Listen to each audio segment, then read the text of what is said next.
అప్పటి నుంచి మా బ్యాడ్ టైం మొదలైంది. రీసెంట్గా మన వాళ్ళు నాసిక్లో సలీం అనే వాడిని పట్టుకున్నారు.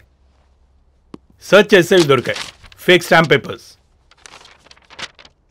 వీటి క్వాలిటీ చూసి మన వాళ్ళే షాక్ అయ్యారు తెలుసా.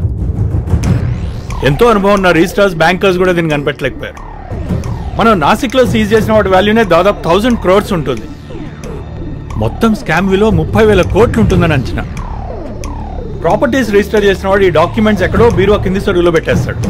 మళ్ళీ 20 ఏళ్లకో దాన్ని అమ్ముదాం అనుకున్నప్పుడు అప్పుడు కానీ బయటికి దిగాడు. అది ఒరిజినల్ ఫేక్ అన్న విషయం అప్పటిదాకా వాడికి తెలియదు, మనకి తెలియదు. Indian government is deeply embarrassed about this. దీని వెనుక పాకిస్తాన్ ISI హస్తందని కూడా మనకి ఇన్ఫో ఉంది. రైల్వే రాజు అశోక్ రెడ్డిల గ్యాంగ్ డిస్ట్రిబ్యూషన్లో తనకు హెల్ప్ చేస్తుందని సలీం ఇంట్రాగేషన్లో చెప్పాడు. Who ever is involved has to be brought to the book. Sir నేను ఇప్పుడు సస్పెన్షన్లో ఉన్నాను. మనం ఇంత ముందు కలిసిన సర్కమ్స్టాన్సెస్ వేరు. బట్ నాకు తెలుసు you're an honest and sincere officer. So I'll get direct orders from Central Home Ministry. You will be reinstated with immediate effect. Culprits ఎవరైనా సరే, track them, break them and crack them.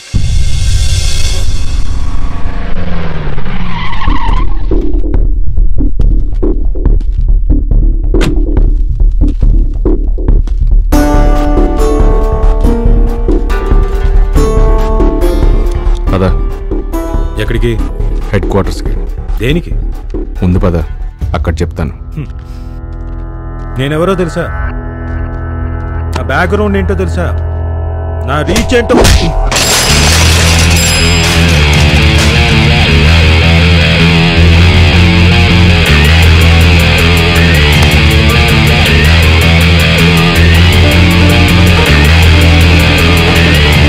Imtiaz military ట్యాంక్లా దూసుకొచ్చాడు.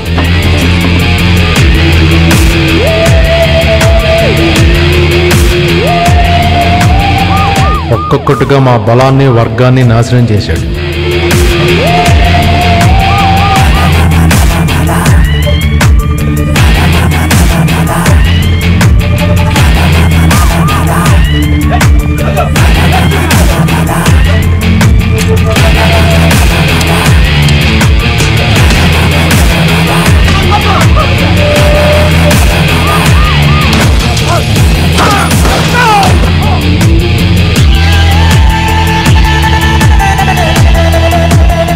చూస్తూ ఉండడం తప్ప ఏం చేయలేకపోయాం. పోలీసులకు దొరకకుండా ఉండడానికి చాలా హైడ్వర్డ్స్ మార్చాం. మన మీద మోకా చట్టం కింద కేసు పెట్టారు. యాంటిసిపేటరీ బెయిల్కి ఛాన్సే లేదు. మనం ఎలాగైనా హైదరాబాద్ నుంచి బయటపడాలి. ఎక్కడికి వెళ్తాం సీటు? ఉన్న డబ్బు అంతా సీజ్ చేసేసారు. అంతా కాదు, ఈ పరిస్థితి ఎప్పటికైనా వస్తుందని నాకు తెలుసు. అందుకే కొంత డబ్బు మన ఐరన్ డిపోలో దాచాను. నువ్వు ఇక్కడే ఉండి నిత్య, నీకేం భయం లేదు. నీకు ఈ కేసులకి ఎటువంటి సంబంధం లేదు. రాజు, నిత్య మనతో ఉండడం కరెక్ట్. ఇమ్తియాజ్ నమ్మడానికి అస్సలు వీల్లేదు.